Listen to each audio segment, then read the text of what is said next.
Hello, everybody. Welcome to Lenten Midweek Lenten Devotion, dwelling on the Lenten hymns. This is the last one. Can you imagine? Wow.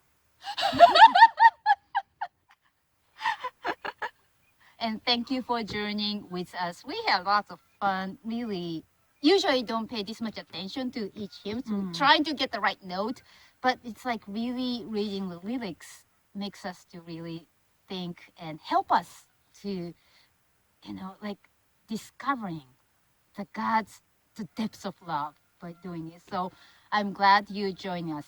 As you can imagine, we are outside today. Where we are today, Pastor Gary? Lake Liakona. This is a state park in Lena. If you've never been here, Oh, you're missing out. you better check it out. Especially the nice new roads. So yeah, I mean this is a part of the park that we are at today, and today we are dwelling on go to dark Gethsemane. Yes. Do you know anything about? Oh no, that's often happening outside. Well, I just have in here, it says that the words are by James Montgomery in 1820 and 25 for some of his alternate texts, and that the music is by Richard Redhead in 1853. Do you know which country that one's coming from? No, does yours say that? Of course, it's not the hymnal. I use phone. So I looked up the James Montgomery. I can't pronounce whatever the name is. Sorry. He was Moravian. Okay. From born in Scotland, and the son of the missionaries. Okay. So, but he didn't like the seminary. He quits it, and then his profession was like the newspaper publisher in England. So that's what as far as sounds like. As you said, yeah, 18th century guy, 19th century guy. So Neat. Yeah. So are there? That's as far as I get. Are there anything that you sing or read that stands out for you from this? I think for me, it's that it really tells the story of it starts with in the Garden of Gethsemane with Jesus's prayer there, and then basically goes through Holy Week, and even the fourth verse is it. You're only coming to the tomb, and it's the very last half of the last verse where you get just a hint of Easter morning in there. And so I just, it really for me is Holy Week, and just seeing that story, and the music of it also, often I think it's the major chords that are always bright and happy, and this is not that. It has that eeriness, that mournfulness, even in the tune itself. So not just in the words. But I hate to disappoint you. The tune can be more than one of this one. Yeah, I know. You probably have a different one because yours says Gethsemane and mine says Redhead. Because so I was checking on how that sounds like, and then no, there's more than one. The tune can be a different tune available. Yeah. But the same, pretty much the same lyrics. I think you've got the same one we do. Oh, so am I? So the Methodists and I'm Lutherans looking. are on the same line, like da da da da da Yeah, da that's da da da da da da. So yeah, some reason we are together. But no, I've listened to the YouTube, and there's a different version of it. It's just hear in different ways than familiar one with it. But yeah, I came out with rather more. It's as an invitation to like invitation to witness of Jesus in the Gethsemane prayer, and in the courtyard, and be dying and rising. I mean, that kind of the part I got, and it was caught my attention when it's the first verse. It start with "Go to dark Gethsemane, all who feel the tempter's power," so that it's inviting everybody who feel something overwhelming to go to the Gethsemane. And when we hear Gethsemane, so what happened? That's where Jesus prayed so hard. The place he was arrested, betrayed. And it gives a sense of those who overwhelmed sense of it. It's not alone. That's the story of Jesus, and our story can intersect in a way. So that's kind of the part I get. And they keep ending with "learn from Jesus." The first verse is to pray. The second one to bear the cross. And the third verse to say to die.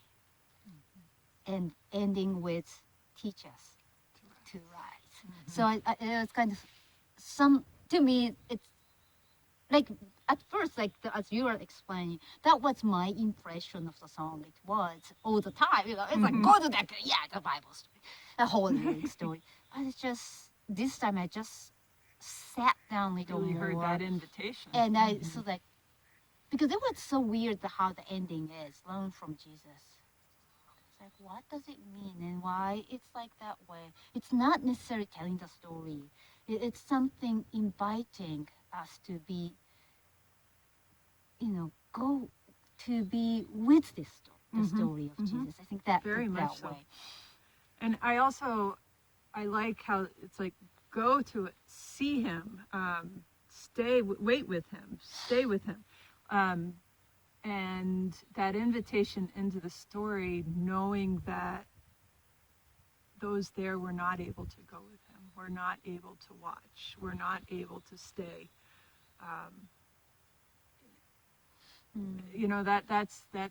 That's a powerful thought. That invitation to come back into that again.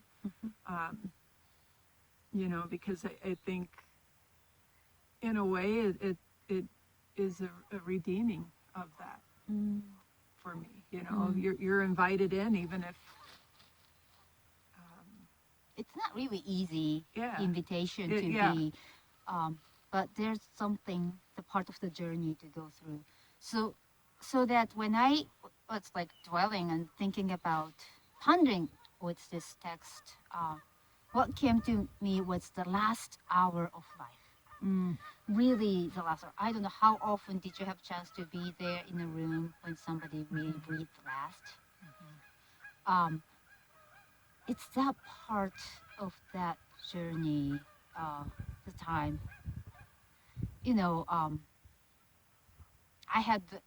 I've been those places, and sometimes one time I sang, the one person went, breathes last when we are singing "Jesus Loves Me." One person breathes last when listening about Cubs winning the World Series.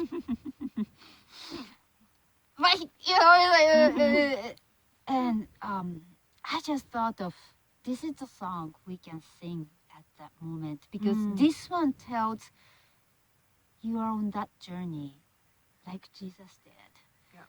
And it ends with that telling, die with this hope of resurrection.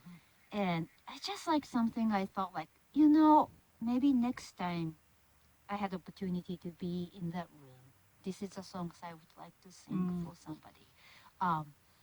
Good. This is really not chant from all the suffering and the pains go through, or whatever that's going through the moment. It's just tell about that, what's going on, and at the same time giving this Christ is risen, so shall we shall rise. This sense of the Savior rise us. It's end with that hope, note of hope. That's like kind of, so it's like, it's kind of the neat.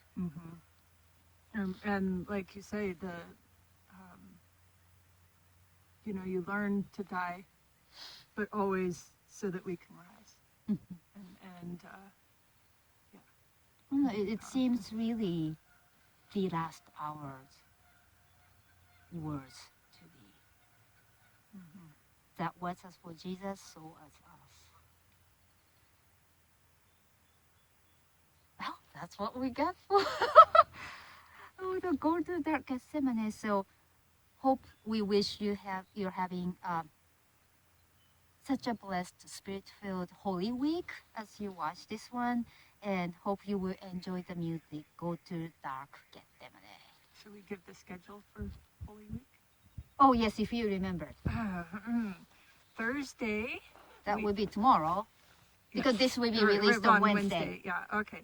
So Thursday at, is it 6? Yes, I at think 6 o'clock. Yep. Thursday at 6 o'clock. We'll start at the United Methodist Church, and we will begin our service there.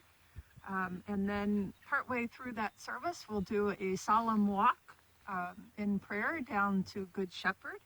And then we will do the traditional stripping of the altar at Good Shepherd, and then have our closing and benediction there.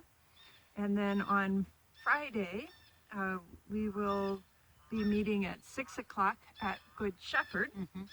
And so everybody is invited for both of those.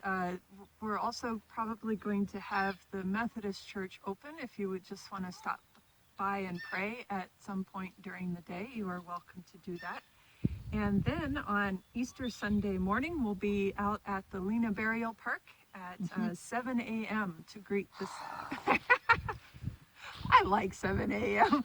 It's 7 a.m. But we'll be out there to greet the sun and the sun with the sunrise service at 7, and then 9 o'clock at the Methodists and 9:30, I think, at Good Shepherd.